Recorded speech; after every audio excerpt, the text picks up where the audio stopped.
Hey everybody, welcome to the Growing with Fishes podcast. We have a really awesome episode this week. We have Chief Cultivator of Habitat Life is joining us all the way from British Columbia. Thanks for joining us. Welcome. Hi guys, excited to be here. Glad you guys brought me on. We also got Marty. Welcome, appreciate it. How's it going? And you got myself, Steve from Ponics. All right.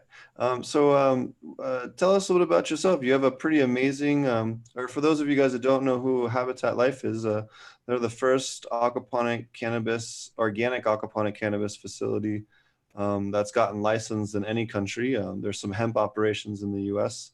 We've had a few of them on the show, but we haven't had anyone that's actually got a full-blown medical license. And to my knowledge, you guys were the very first one. So thanks a lot for coming on and joining us. So they also do things a lot different than things that we normally kind of talk about here as well. So we thought it'd be really cool to have them on and tell us about, the different things that they do, which is quite a bit different than what a lot of the other people do in the industry. So thanks for taking the time to come on and share the different cool stuff you're working on.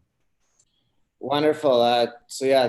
We look at Habitat as an aquaponics technology company. Being in Canada, we're fortunate that the federal government's opened up cannabis federally legal. So that gave us the opportunity currently we have a micro cultivation license on our facility. Our facility is about 5,000 square feet. And as well that the Canadian government also has the Canadian Organic Aquaculture Standard, which we were able to receive the first organic aquaponics cannabis and salmon. So everything at our facility on the salmon and the cannabis side are organic. So that's I think it's going to open up opportunities in the aquaponics industry in general. Very cool. Yeah, you can't even get organic aquaculture, at least for aquaponics on the fish side in the US currently. And if you're an aquaponic cannabis facility, it can be hard even to get your fish processed. So at least Canada's with it, although are they still doing that stuff in March with the GAP stuff, or have they backed away on that? I don't have enough information around that. I know the States definitely is a little different. And at the current time, you're not able to get organic certified. Do know some people in Canada are working to really make sure that aquaponics stays organic. I mean, aquaponics in general really follows all the organic standards, and it's a very high standard that we have to uphold. Absolutely. And you have that forced honesty with the fact that the fish are part of the system too. So you can't even cheat. It kind of gives it away pretty quickly. So tell us about the type of setup that you have. You do DWC, which is different than most producers. Yeah, that's correct. So why salmon? So we're about 15 minutes away from the local Adams River salmon run. And so we wanted to do a species that was local to the area. So now salmon also, they are a fish that requires strict water management, which as we look, our systems really looking to be able to build systems that can have a global play here. So we know agriculture right now, there is some challenges. There's less and less farmland available. A lot of the areas of soil is getting very depleted. And the oceans are not in fantastic shape. And now there's less and less fish every year. So what we really wanted to do was build systems, very strict controls on them that were able to be a solution to some of those problems. Awesome. So what are some of the cultivars that you're growing? So right now, our first commercial crop here it's called Cake. So my mom was in the cannabis industry before I got into it. So I'm a second generation cannabis farmer. Growing up, I'm actually fifth generation agriculture. So I really knew that strong genetics plays into successful crops. So I took plants that she was working with before, did a bunch of breeding, bunch of pheno hunting, really sorting through what had strong genetics. So the Cake strain that we're starting with is sativa leaning, but it's definitely a sativa hybrid. Very cool. Is there any challenges that you've kind of found cool solutions to, or different things that you've found worked really well for you that maybe you'd recommend to other people? Yeah, absolutely. It's been about a 4-year process to get to the point that we're at today. My mom was playing around with some aquaponics, got into it. I think both aquaponics in general and cannabis really require strict environment controls. And really, you got to be on top of your water management. We do a lot of testing in-house, understand what our nutrient ratios are. And a big thing for us has been filtering our water. You do get solid and buildup. And given that we're doing DWC, you really need to be on top of that. That's one thing we've put multiple filtration in place to make sure that you're not having solids come into that system. Because as we learned early on, that always gave us challenges.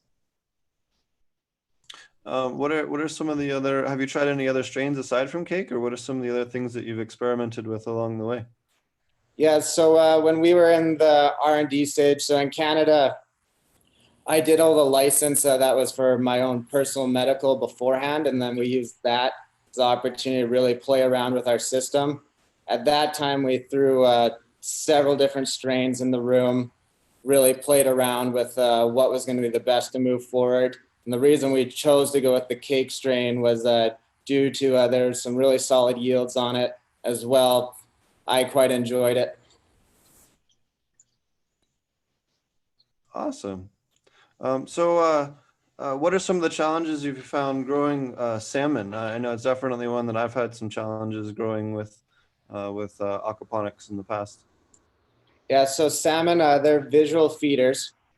So that means you got to make sure that your water is very clear. We actually we brought on some really good people onto our team who Justin Henry in specific, he's been in the aquaculture industry for about 25 years. So he was really a big leader in putting all the systems in place to be able to succeed with salmon. But it is very much about your water management. For comparison, it's kind of like starting a saltwater tank, fish tank, that you really got to be on top of your nitrates, nitrites, ammonia levels. So those are all areas that we really focused on to make sure that we weren't having spikes there, to make sure that we maintain water clarity. So tell us about how the process was to get organic certified. A lot of other people are hoping to get that in the future. Tell us a little bit more about that and kind of some of the steps and some of the ups and downs on getting the organic certification, because it's quite a long and challenging thing, but it's quite rewarding. Correct. I think with Canada leading the way, that more of the world starts opening up, both on the organic aquaponics and on the cannabis side. I think both emerging industries here. Basically all the inputs. So as far as the feed that we're feeding the species, as well as anything going to the water treatment, you got to make sure it all falls within the organic standard, which all then relates back to really being in control of your water management.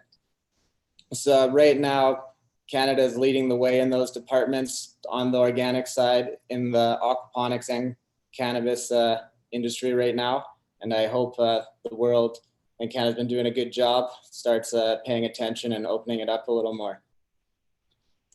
So we got a question from chat. What type of iron are you using for your organic system? Ferrous sulfate. Okay, interesting. So there you go, ferrous sulfate. What are some of the things that you're hoping to do or experiment with, or what are some of the things you're hoping to do in the future with your methodologies and your system, or maybe even just strains that you guys are hoping to do next? Correct. So the next step for us here is to maximize the current license we have on this site. So right now we're using about 894 square feet of our canopy space. We're allowed to use up to 2,100 square feet, so we want to fully utilize that. We did learn from the first system we put in place some changes, mainly around our troughing system. As also, we found a lot of success with having a little more gap between the roots before they get to the water. It seems the troughs that we have set up that way definitely have been more consistent for us, so we want to start implementing that as well. Right now we're doing 2 levels vertical high. We would like to get to 3. Of course, then you really got to be paying attention to your climate controls. The reason for that is we really are focused on having a small footprint and the amount of horticulture and protein we're able to produce out of a small footprint. Cool. Is there so tell us about your filtration. So we're treating our filtration pretty much separate as 2 water management, one for the salmon and then one going to the cannabis. So I'll start on the salmon side. So right now we're at 99.7% of recycled water use. And so that water is looping between the salmon tanks. We send it through a chiller to make sure that the temperature maintains exactly where we want it for the salmon. Then it's going down to our treatment room. There it's going through a media bed that's basically bacteria is grown to break down the ammonia. And then it's going through a bunch of bubbles, which is stripping the carbon out of the water. And then the carbon we're actually capturing and then sending into the plant room to get the CO2 bumped up in there. And then from there, we're treating it with ozone. That's how we keep the water clarity. And then the pumps then pump it back to the salmon tanks. So now in the middle of all that, there's a drum filter. That drum filter is removing the solids, which is going over to a digester that is then breaking all those solids down for the plants. Then after that, going to a product tank. And then the product tank, we don't do anything else other than make sure it stays aerated. And then you're getting the water that we're sending into the plant room. Cool. Sounds quite complicated. That's cool. Yeah, we've definitely learned from some previous experience we had and really put everything together. Like I said, it's been a journey to get to the current system that we have in place. No, it's really neat. What are some of the other things that you've learned along the way just with aquaponics and some of the other challenges or interesting things you've learned along the way with this project? Yeah, right now I'm really excited for this first commercial crop that we have coming off. The growth rates that you get are just incredible when you get everything dialed in. I mean, be ready to prune because we pruned last week. We're pruning this week coming up, and I'm super excited. Yield-wise, compared to what's been seen in the Canadian industry, I think we're on track to be at least 4 times higher than that. So that's very, very exciting for us. And back to the challenges. Of course, in Canada, it was a lot of paperwork to get through everything, which is good that all that's in place. And as well, getting into aquaponics, you definitely need to have a farming mindset. It's not just show up from a standard work day. You know, especially early on when you're getting a system commission, there are days things don't quite go right, and you really got to be on top of it. A big thing that we did was having redundancy in place, because say your oxygen goes down. If you don't have a redundant system, then your whole system's gone. So that was one thing really important to us, is to make sure you have a lot of redundancies in place so that if one of your lifeline fails, you're covered. Awesome. Yeah. So what type of backup power do you guys use? A diesel generator or natural gas? Or and So how right hard was now, that to set up? yeah, right now we're running a diesel generator. We are looking at the possibility to bring gas up to our area, and our generator runs our lifeline. So we're not running our whole facility on our backup gen. Fortunate we don't get long power outages in the area. So we have had a couple. We have went through that process, and basically it's keeping the water flowing, all the oxygen going. That's really cool. So hold on, let me go back to look at my questions here. I apologize. No problem. How can people find out more? I know you have an awesome Instagram. What's some of the other ways they can find out more about your company? Yeah, so as you mentioned there, I'll be keeping pretty up to date with the progress of our facility, so people can jump on Instagram, which is chief_cultivator, as well for our company, our website, habitat.life. Now, are you at the facility at the moment? I sure am. Do you want to give us a little bit of a tour? You talked about that a little bit. Yep, yeah, absolutely. Be great to show you guys the system up and going. So one thing is, obviously when we go into the rooms, there's pumps going, water flowing, etc. So I'm not sure how the volume is going to pan out. But the fish room, I think we might be in good shape. The mineralization room is definitely very noisy, but we can give her a whirl here. Sure. And if it's too loud, I'll just mute your mic temporarily. Yeah, let's go with really that. loud. If it's noisy in there, just mute me. Okay. I think we'll be all right, though. It's usually pretty good. Got my scrubs on. Yeah, serious here. Yeah, well, actually, why don't you take a minute and explain to everybody the whole thing, because we actually haven't had anybody talk about proper, procedures for, or even cleanliness and, PPE and the rest of that. Absolutely. So to be able to be a cannabis cultivation facility in Canada, you need to be GMP. So that requires, obviously, you're changing your attire when you come in, as well, keeping the facility up to a cleanliness standard. So every time we come into the facility, in the office is different. You can wear your clothes that you normally, but when you're going into any of the salmon production rooms or the cannabis rooms, then you got to be GMP compliant. So that requires some scrubs, nice little hairnet. And if I had a beard, I don't have a beard, but then I'd have to be putting on the beard net. Oh yeah, I have to use paint strainers for my dreads when I go into this.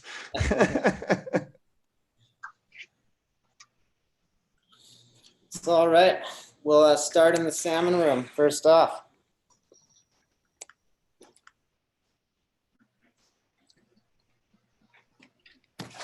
This is cool. We haven't actually had a commercial facility tour yet. This is really neat.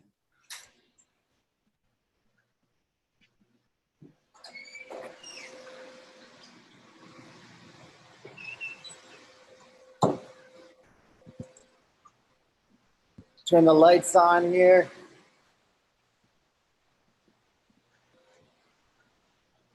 So behind me is 8 salmon tanks. Can you guys hear all right? Oh yeah, we can hear you just fine. Awesome. So we got 8 salmon tanks. 6 of them are grow out tanks, and the 2 without the cover behind me are finishing tanks. So we're moving about 25 salmon into each tank every week. After 2 weeks, there'll be sashimi grade salmon coming out of those tanks. They're pretty delicious. Wander up, show you guys some of the grow out salmon.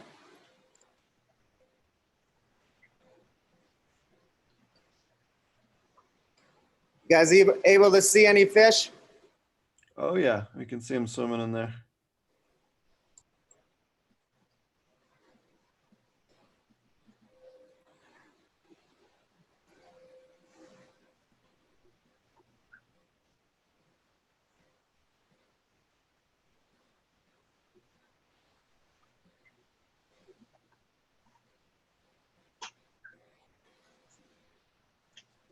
Well, check out, tough for me to hear you in here. I'll check out some of the plumbing and then I'll pop back outside.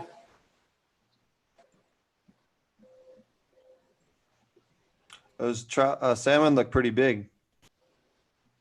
Yeah, so we'll finish them between 3 to 5 kg. That's the size of the salmon that will be coming out of the facility.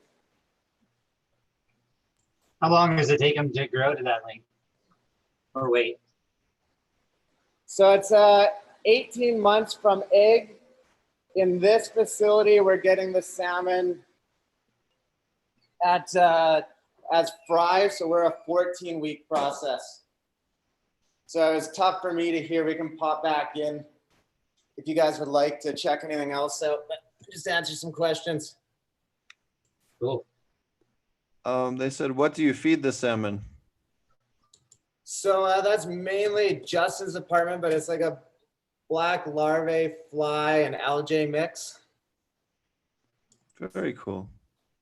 I think that was the only question we had from chat at the moment. That's really neat. I haven't seen people doing salmon.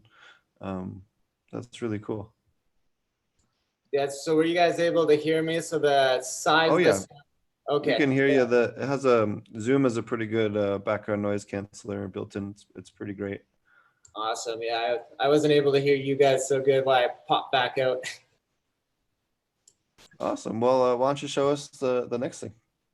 All right, mineralization room's a lot louder.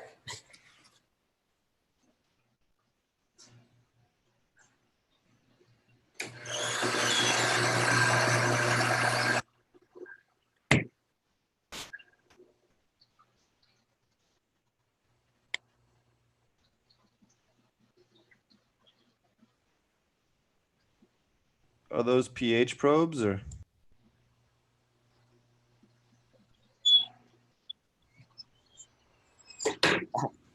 I could hear you at all, so I thought I just popped back out. No, that's fine. I said, are those pH probes in a row there? Yeah, absolutely. So we really stay on top of monitoring everything. And that actually goes back to a system that if anything's out of the parameters that we have set, that then we get alerted to it. Because with salmon, given that they require strict water management, there's not a lot of room for if your pH gets too low or too high, then you're not going to have healthy salmon. Awesome. Yeah, that was go ahead. I didn't mean to interrupt you with your showing things. No problem. I won't be able to hear your guys' questions, but what we'll do is I'll walk through the water management. I'll show that on the salmon side, and then we'll do it on the cannabis side, and then I'll pop into the cannabis room, and then I should be able to hear you a little better in there. Sounds good.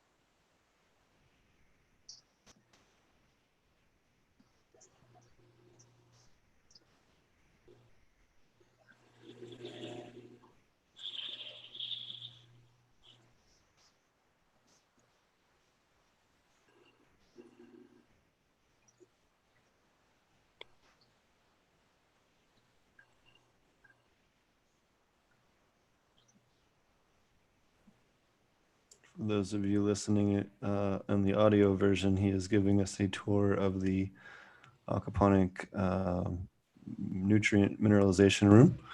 You can check out the video over on YouTube, YouTube Potent Ponics, episode 185.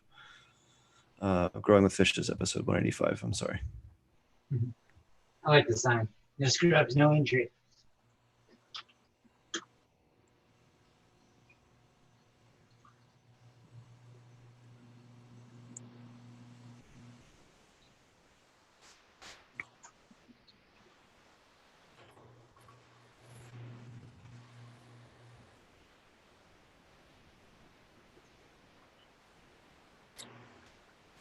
All right, guys, I should be able to hear some questions a little better in here.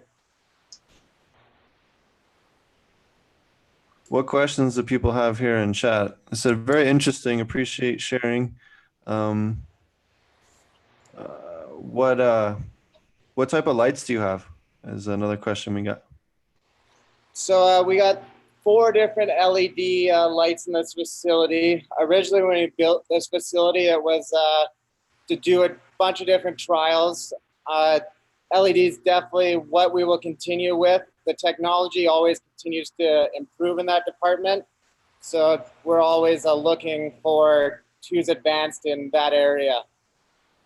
And if specific LED brands, we have Fluent, Greenception, Illumitex, and Verta.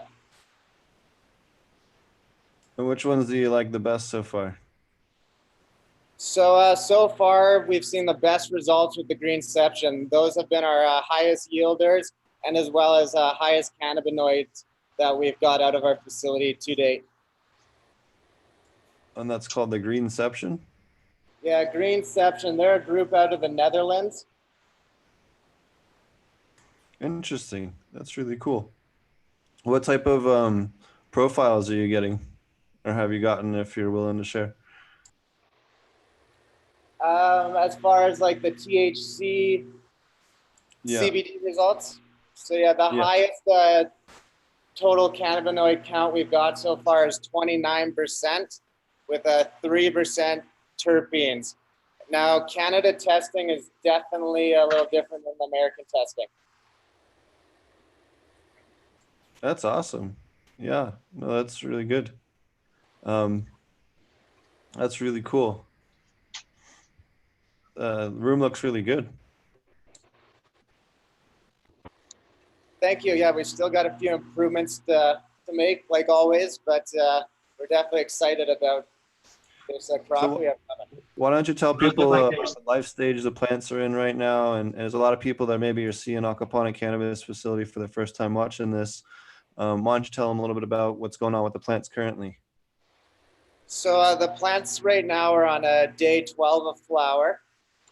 And as we mentioned a little before, the growth rates have been quite incredible. A lot of pruning. We actually pruned these plants up just last week, and we're going to have to go right back at it again here the upcoming week. I'll go to the front of the room there where you guys will be able to see the water coming in and the water that we're using. So everything is coming down to a sump here, and this is circulating throughout the whole room. So currently our setup, we have sumps under each rack. We're looking to, in a new design, to change this to one central sump, but it circulates throughout all the plants, goes out to a main line that then we send to a chiller, which makes sure we maintain the proper water temperature as well for a cannabis plant. Talking about challenges, we actually started originally without a chiller on the plant side, and that did not work out very well for us. We had actually one of the questions, Chaz, what is your room temperature and humidity? Maybe you want to add to that water temperature. So room temperature right now, we're keeping at 72 Fahrenheit. Humidity in the room is 55 on the bottom, 45 up top. So we do have a difference in climates there. And then the water temperature, we keep at a 66. Awesome. We have another question is, where do you sell your fish? Does it stay in Canada locally? But so right now, out of this facility, we're selling all the fish local. So we're working with local restaurants mainly for the fish distribution. That's awesome. Yeah, and it's definitely, if you can sell direct to restaurants, it's definitely one of the best ways to do it. You'll get some of the better pricing rather than going through a middleman or anything, especially with the high quality type of stuff that you guys do. Absolutely. And given right now we're 25 salmon a week, as we look to get to larger scale, then the salmon is in very demand. So I think it'll be a while before we have a problem selling salmon. I agree wholeheartedly. Have you done any, so have you just done flour? Have you done any hash washes? How have you like to work with the stuff that you grow? So we only have a cultivation license on site at the moment. So right now we're just able to produce and sell flour. And actually, even for the sale part of it, we need to work with somebody who has a sales license. So we're working with a group called Shelter. And we are looking to be able to get those licenses that we can do that stuff in-house. And when we get to that point, one thing that some of our science guys have been working on is a live rosin. So we want to do everything as close to the full profile of the plant as possible. Awesome. What was another question we had in chat? So what is the name that your cannabis is sold under. They want to know how to buy some up in BC. Yeah, so our facility is called Habitat Craft Cannabis. So Habitat, you'll be able to find us in stores. We'll be in stores around April, and looks like the first provinces we're able to get into are Saskatchewan, and we're hoping BC as well. I mean, raising salmon and being in BC and having salmon in BC bud, that's a perfect marriage. Absolutely. Another question is, what do you use to clean your water lines? Do they clog? Peroxide would be a good option for that. Wouldn't. Fortunately, we've made the lines large enough that has not been a challenge for us. Also goes back to the point of the importance of really filtering the water before it gets to the plant room, so that you have clean water coming through, which is gonna not be the risk on the clogging side. A lot of that we want to deal with in our waste treatment room.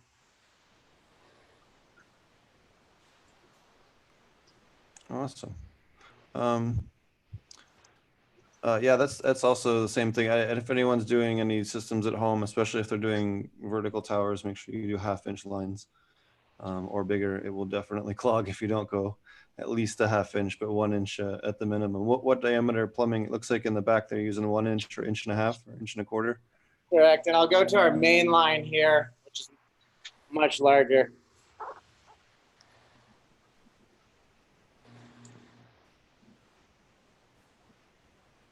As well as you can see, so this is also a filter. So we're cleaning those weekly as well, any buildup in them. So lots of filtration. Very interesting. Very cool. What advice do you have for people that want to get into aquaponic cannabis or want to get started or try and find out how to go down this path? Yeah, definitely. I think really depends if you're going to be commercial or homegrown, but both routes you really want to pay attention to the details. Cannabis outside of aquaponics, to really have successful crops, you need good environmental controls. I think it really goes with aquaponics as well. Really, the more you can control of your water management, your environment, the more successful you're going to be.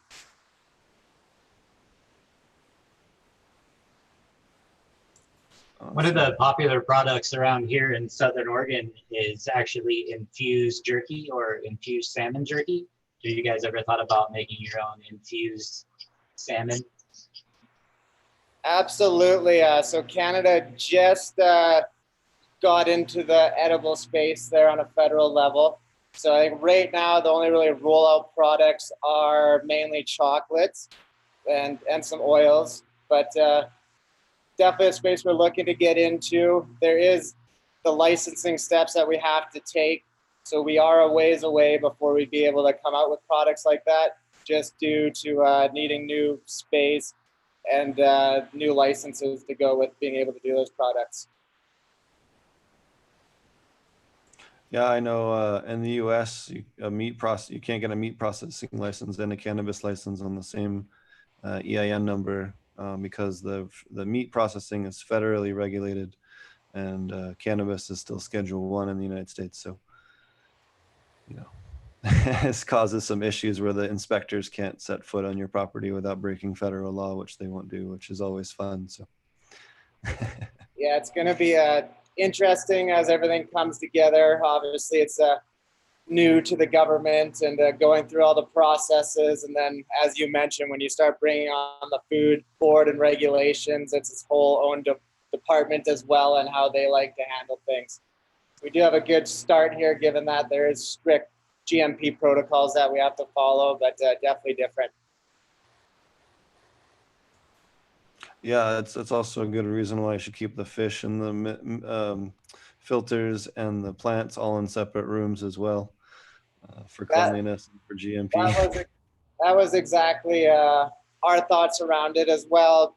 Having a lot of open water, it's going to be harder to control your environment. So we learned a few things along the way and been incorporating it, but from a cleanliness standpoint, also important. Yeah, GMP in Canada is pretty tricky. We're working on some EU GMP stuff here in Africa, and man, it is even worse than the Canadian stuff. Not worse, but even more strict and even more I's you have to dot and T's you have to cross. So I feel you 100%, man. Yeah, we're looking down the road here. We'll be going through the same process, doing the EU certification, which is definitely a step up. So I see a yellow sticky card there. Tell us a little bit more about some of your IPM that you're using with the aquaponics. Good. So the sticky, we get a few little sewer flies that fly around, so we use those to help catch some of those guys. Besides that, yeah, that's about all we're doing.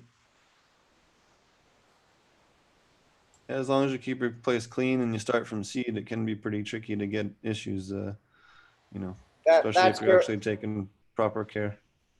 That's correct. I would always recommend that you deal with that side of things in-house, that you start from your own seed, get your own mum going, do your own cuttings. That way you're not bringing a potential pest that came in through somebody else. Absolutely. Is there anything else you want to tell us about your facility there, or show us, or anything like that? Good. Yeah, we walked through, I think, most of what we have going on here at Habitat right now. We're day 13 here on flower. We're excited we'll have our first commercial federally legal crop coming off here. We went through a few with my previous personal license that I had some really good success. So we're going to be excited to be able to share some aquaponic chronic with Canadian people soon.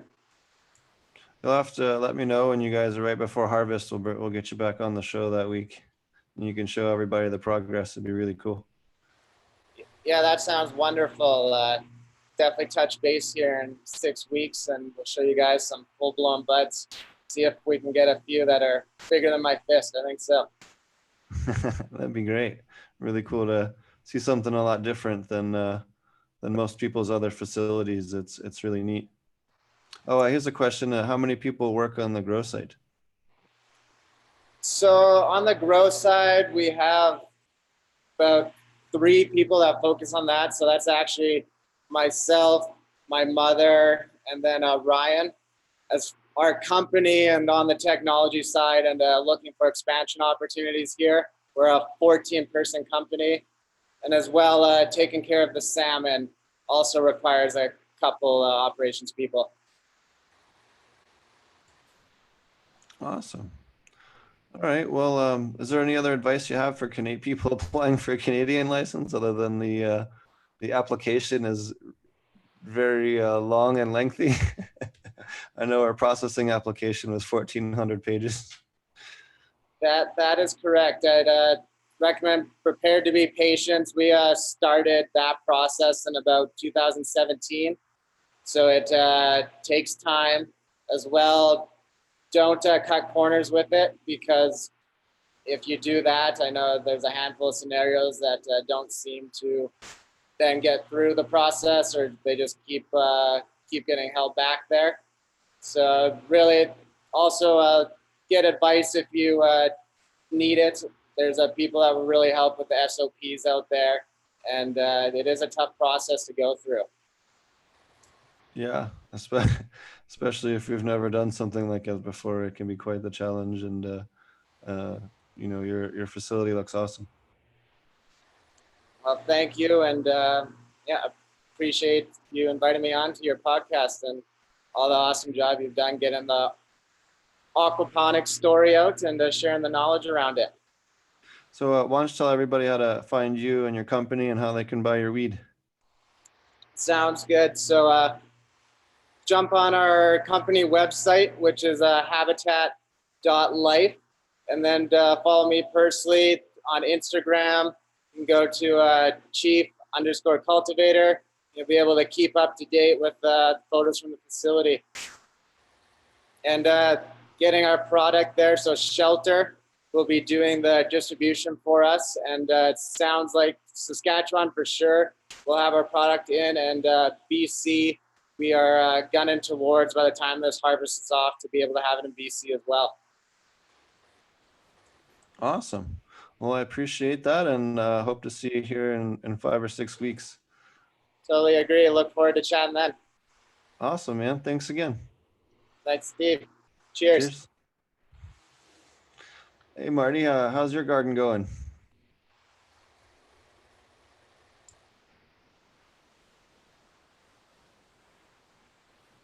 All right, so we're playing with some clones. Yeah, things are going pretty good. Got getting the bedroom set up. Got a cloner set up, and some of those genetics I was working on saving. I got some cuts of those, and I can get rid of the nasty ones now. So that's always good to get those out of here. And then yeah, just getting everything filled up and ready to go. As you can see, I think a little bit back here. Got a bunch of babies. Kind of ironed them out there. So I got those and a bunch more on the shelf over there. Another probably, I don't know, 100, 150 in the cloner over there. So yeah, just getting tons of growth, taking tons of cuts, and just getting things off the ground. Cool. Gonna pick up a little friend of the podcast is gonna send one of the new strains he's working on, more of an indica leading strain. I've got a couple of people that are looking for really indica heavy strains to be able to run outdoor here in Southern Oregon. So trying to get that set up, and yeah, got a little space set up for doing clones and IPM management. So that's what I'm doing right now, is I just have a bunch of cuts that I took a little bit ago, getting those dipped and then transplanted into solo cups. So that's what I'm working on at the moment. I haven't changed too much on the system since the last time we looked at it. I think the only thing maybe that I've done is I lifted up, so my beds have a little bit more pitch to them now. So the end of the beds drain out a little bit better. So that was about the only thing that I've changed in the flower room so far. And then other than that, it's just like doing electrical and hanging lights and stuff in the bedroom.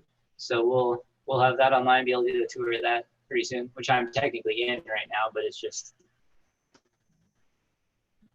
not much going on with it.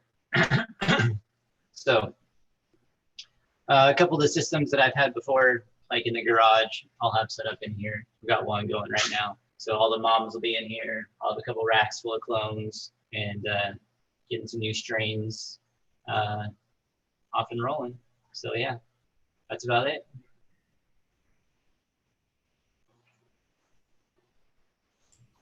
Awesome.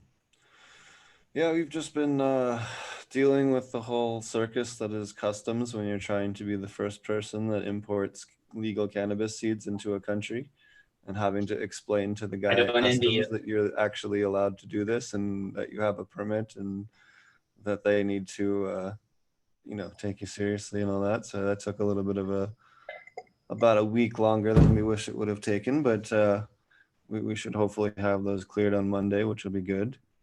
Been a long, arduous process, but I think we're finally there. And then went back out to the farm today, was working out there, and did a bunch more irrigation planning, a lot of finalizing planning, finalizing where we're going to put our warehouses for dry, storage and you know, loading them up onto the different transport methods, and figuring out what we're going to need to build out the lab for extraction, and just a bunch of logistic stuff, and you know, just kind of seeing exactly what you know, power upgrades we need, what kind of generators we're going to use and whatnot. So that's been a lot of fun. And then just working on SOPs for EU GMP, trying to make sure that the stuff we have is going to be EU GMPable when we get to that. We're not going to do that right off the bat, but we're going to do that definitely pretty shortly thereafter. So just trying to learn the ins and outs of that and making sure that all of our stuff is going to be compliant when we decide to make the jump up to that. And then just trying to get the logistics for the greenhouses out here for that. And yeah, just a bunch of unfun planning stuff that you have to do when you build big grows. So that's mainly what I've been up to. Nothing too exciting. I'm trying to think if there's anything else that happened in the last week. Not really. Bunch of big meetings, but that was about it. And then just planning, trying to figure out the total power loads of an entire extraction lab and all this other stuff that just takes a while to work through, you know. So any other questions anybody has before we wrap up the show? Sorry for a little bit of a late start there today. Took me a little bit longer to get out of the meetings. So somebody asked in chat, how am I doing? I'm doing good. It's Zimbabwe is really cool. It's really chill. It's really safe compared to a lot of other parts of Africa. You can walk around at night, you know, maybe not real late, but you can certainly walk around pretty freely without any kind of issue, even, you know, pretty late into the night. Yeah, no complaints. I really have had a really good time. Actually was talking to Gus, the African plant hunter, who's a real big Zimbabwe plant guy, and we're going to sit down and do an interview in person. So we'll have a recorded interview someplace cool here in Zimbabwe, and talk about all the different cool African plants with him. So that'll be one of the recorded episodes we'll be releasing. And then we have some other cool guests in the pipeline. Next Sunday we'll have the guys from Fish Shit on the show. So if you guys are a fan of the fish shit nutrients, they'll be on the show with us next week. For our soil guys that want to kind of incorporate some of the aquaponic stuff, and yeah, it's gonna be awesome. How many square feet? So we're starting off with 35 acres in this first test batch, and then we'll be immediately jumping to 100 hectares shortly thereafter. Well, once the first run comes in, we'll start planting about 2/3 of the way through there. And we'll scale up pretty quickly. It's going to take us, we already have so much land that is already got irrigation that we can kind of hit the button and hit go. And the rest is just going to take a while for us to strip out a little, you know, handful of scrub and get it back. It's a old tobacco farm. So it was clear cut, you know, a few years ago, but it's sat fallow for a bit. But it's great because we have wonderful grasses and ground covers and things that are going to be great companion plants for us to grow with. We're super excited about that. Someone says, are you scared of lions? There's no lions or hyenas or anything crazy right where we are. There's snakes, plenty of snakes. We also have giant land snails that are the size of your hand, you know, freaking huge. So you have to worry about them eating your plants. But other than that, I mean, they have spider mites, they have grasshoppers, they have leaf miners. I mean, most of it's pretty similar to the US. Yeah, I mean, it's very similar, maybe slightly different species, but nothing particularly crazy. I've really done a lot of research, talked to a lot of local farmers about the different things that attack the crops and stuff, and did my best to try and talk to some people that had some experience growing some other things out here, and just haven't had anything really seem too scary that we couldn't get beneficial insects or microbials through South Africa to treat with. So I think we're going to have most of the toolbox I'm used to having in the US here through South Africa. BioBee, if you're familiar with them in the United States, they're in South Africa. There's also a great company up in Kenya, and there's one other US insect company that's down here in South Africa, and I can't remember the name of it, but so we can supply those. They have a pretty good agricultural trade agreements with Zimbabwe, so it's not too tricky to get those guys in for treatment. They just don't use them regularly here. There's no insectarium in the country of Zimbabwe that I'm aware of, so unless somebody knows of one, in which case email me. Alrighty. I think we'll wrap up the show. I know it's a little bit shorter than usual, but it's been a long day and I spent a lot of it in the sun, so I'm pretty tired. And yeah, we had a great episode. It was really cool to have our first tour of a commercial aquaponic cannabis facility, especially organic commercial aquaponic cannabis facility.